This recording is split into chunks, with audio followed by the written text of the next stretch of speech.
This $200 camera lens does everything. The lens I'm going to be talking about today is the Sigma 30mm f1.4. When I was doing research for this video, I found this lens online for $200, which is just insanely cheap. If you pair that with the Sony A6000, which I also found for $250, you have a real professional photography setup for less than the price of a PS5. This was my setup for a few years and I took some pretty great pictures with it.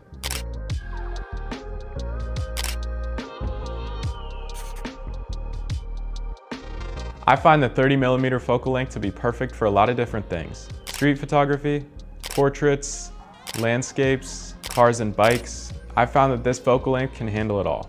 People usually recommend wider lenses for landscapes and tighter lenses for portraits, but as long as you get a little creative with it, you can get great results at 30mm.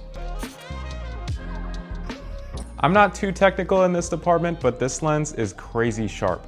I'm usually shooting it wide open at f1.4. I'll put up some examples, but I've never had any issues with sharpness in the middle or the corners of the photos at all.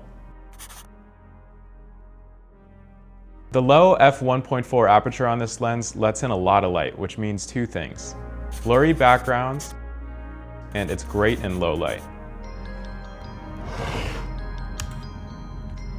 Most lenses start at around f2.8 or f4 at the widest, which creates only half as much background blur as f1.4.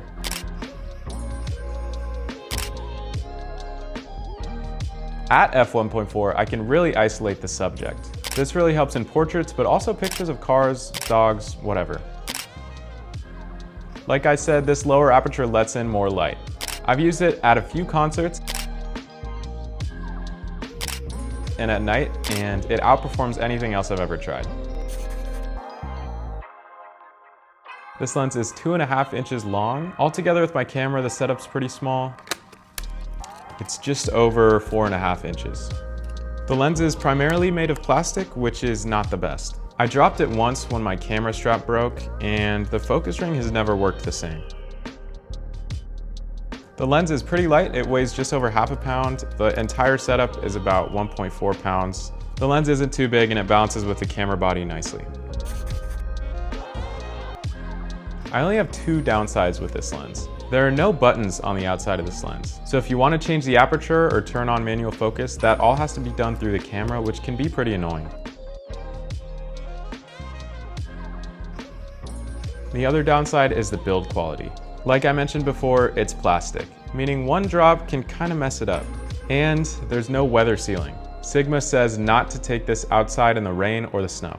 I've taken some great pictures in the rain, in the sand, and in the snow, but I usually take extra steps to make sure my camera and this lens aren't too exposed to those harsh conditions. I love this lens. It's exactly what I need it to be, and I can use it in almost every photography situation.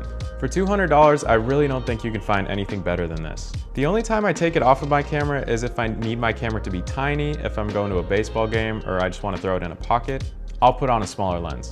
Or if I'm taking wildlife photos and I need to zoom in real far, I'll put on a telephoto lens. But for 99% of people in 99% of situations, this lens is all you're gonna need. But what do you think? Would you buy this lens? Leave a comment below and let me know. Thank you guys for watching and stay tuned for more videos. Probably helped if I didn't drop it.